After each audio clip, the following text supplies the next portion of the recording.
Hello everyone, today we will start new chapter of class 12th chemistry, that is electrochemistry. Okay, first of all, what are electrolytes or electrolytic conductors?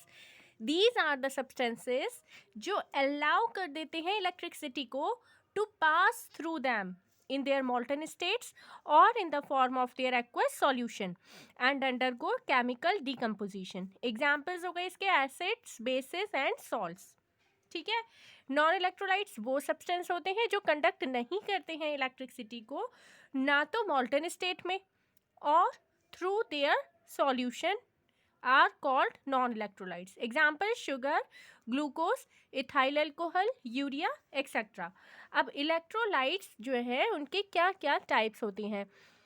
तो सबसे पहले है strong electrolytes. These are the electrolytes which are almost completely dissociate हो जाते हैं ions में solution में जाने पर. ठीक है, सॉल्यूशन में जब हम इनको डालते हैं तो ये कंप्लीटली टूट जाते हैं आयंस में. ये होती है NaCl, KCl, HCl, NaOH, NH4, NO3. ठीक है. Next is weak electrolytes. The electrolytes which do not ionise completely in solution are called weak electrolytes. Example है CH3COOH acetic acid, H2CO3 carbonic acid, H3PO4 boric acid, HCN, HgCl2, ZnCl2. Next, factors affecting electrical conductivity of electrolytic solution. Number 1 है nature of electrolyte. अब ये वो सारे factors हैं जो electrical conductivity को affect करते हैं इलेक्ट्रोलाइटिक सॉल्यूशन की. सबसे पहले है इलेक्ट्रोलाइट की नेचर. जो स्ट्रॉन्ग इलेक्ट्रोलाइट्स होते हैं वो तो टूट जाते हैं कंप्लीटली आयंस में सॉल्यूशन में जाने पर, इसलिए जो सॉल्यूशन होता है वो उसकी कंडक्टेंस ज़्यादा होती है. ठीक है, and therefore their solution have high conductance. On the other hand जो वीक इलेक्ट्रोलाइट्स होते हैं वो तो बहुत कम टूटते पाते हैं ना, वो बहुत कम टूट पाते हैं, डिसोशिएट बहुत कम होते हैं. ठीक है, and give less number of ions. इसलिए जो इसके जो सॉल्यूशंस होते हैं वीक इलेक्ट्रोलाइट्स के, उनमें कंडक्टेंस लो होती है. ठीक है. Next, nature of the solvent. Electrolytes ionised more in polar solvents. ज़्यादा आयोनाइज कहाँ होते हैं? पोलर सॉल्वेंट्स में. Therefore greater the polarity of the solvent, larger is the ionisation and hence greater is the conductance. देखिए आगे, factor number 3 है size of the ions produced and their solvation. If the ions are strongly solvated, their effective size will increases. अगर ions strongly solvated है, ठीक है, तो उनका जो इफेक्टिव साइज होगा वो बढ़ जाएगा एंड हेंस उनकी कंडक्टेंस भी इंक्रीज हो जाएगी. ठीक है.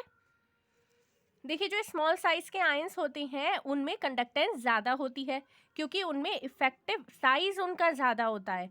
ठीक है, इफेक्टिव साइज से मतलब है कि साइज आफ्टर हाइड्रेशन और सॉल्वेशन. ठीक. नेक्स्ट फैक्टर है concentration of the electrolytic solution. The molar conductance of electrolytic solution varies with the concentration of the electrolyte. In general जो मोलर कंडक्टेंस होती है इलेक्ट्रोलाइट की वो इंक्रीज होती है with the decrease in concentration और increase in dilution. जो molar conductance होती है जनरली कब इंक्रीज हो रही है? वो जब कंसंट्रेशन को हम डिक्रीज कर रहे हैं, सॉल्यूट की कंसंट्रेशन को जैसे हम डिक्रीज कर रहे हैं. ठीक है, और डाइल्यूशन इंक्रीज कर रहे हैं, सॉल्वेंट ज़्यादा बढ़ा रहे हैं. ठीक. नेक्स्ट फैक्टर है temperature. With increase in the temperature the conductivity of an electrolyte increase हो जाती है. ठीक है, सारे फैक्टर्स कंप्लीट हो गए. अब देखते हैं स्पेसिफिक कंडक्टिविटी क्या होती है. It may be defined as the conductance of a solution of a 1 centimeter length and having 1 centimeter area of cross section. It is represented by the symbol kappa K. It is reciprocal of resistivity. Rho का resistivity का reciprocal होता है ये. ठीक है, kappa से हम इसको डिनोट करते हैं स्पेसिफिक कंडक्टिविटी को. ठीक. इलेक्ट्रोलाइटिक कैसे डिफाइन कर रहे हैं हम इसको? कंडक्टेंस है ये सॉल्यूशन की जिसमें 1 सेंटीमीटर लेंथ है जिसमें, और 1 centimetre square area of cross section है जिसका. ठीक है, जिस पार्टिकल का मान लीजिए. ठीक है, 1 सेंटीमीटर क्यूब स्क्वायर इसका एरिया है, स्क्वायर है ये. ठीक है, उसकी जो कंडक्टेंस है वो होती है स्पेसिफिक कंडक्टिविटी. ठीक है, जब मोलर कंसंट्रेशन इंक्रीज होती है तो स्पेसिफिक कंडक्टिविटी भी इंक्रीज हो जाती है. आगे देखिए, कप्पा जो है वो रेजिस्टिविटी के इन्वर्सली प्रोपोर्शनल है।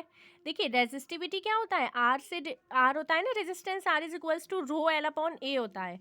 यहाँ से हम रेजिस्टिविटी रो की वैल्यू निकालते हैं तो ये आती है आर ए अपॉन एल। ठीक है, आर है रेजिस्टेंस जिसकी जो यूनिट होती है वो होती है ओम। ठीक है, तो यहाँ पर ये ओम मीटर होती है, रेजिस्टिविटी की यूनिट होती है ओम मीटर या ओम सेंटीमीटर।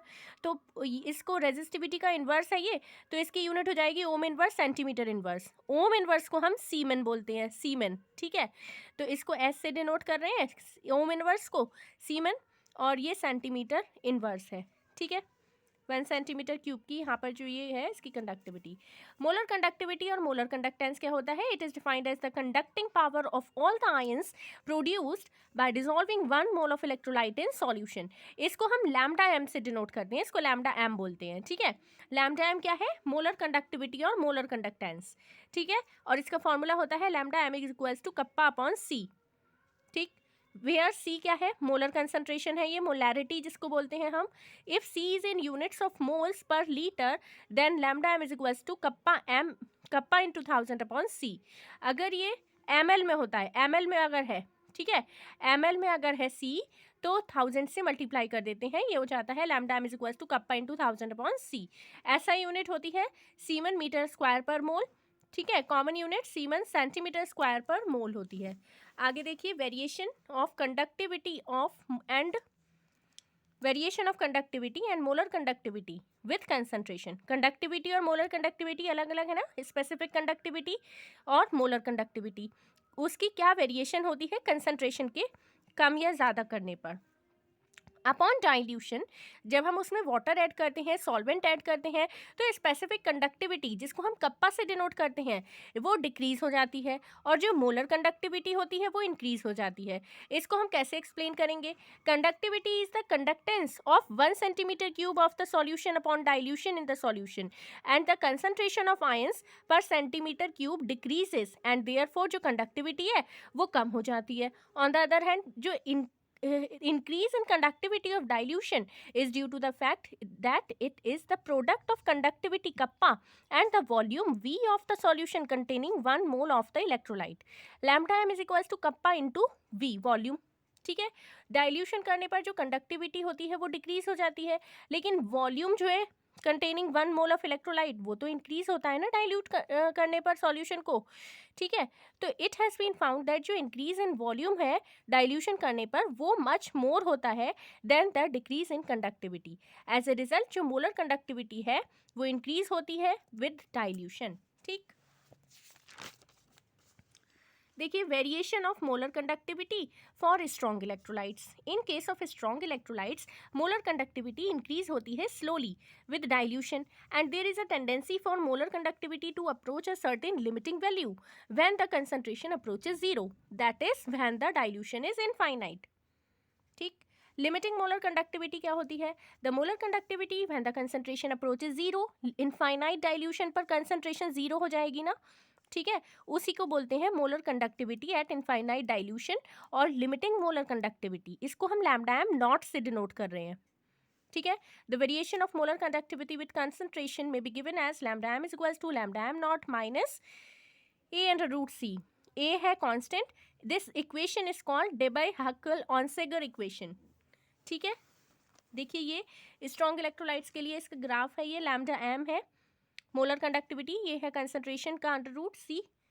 ठीक, ये इस तरीके से आ रहा है, ये लिमिटिंग मोलर कंडक्टिविटी है, यहाँ पर लिमिटिंग मोलर कंडक्टिविटी।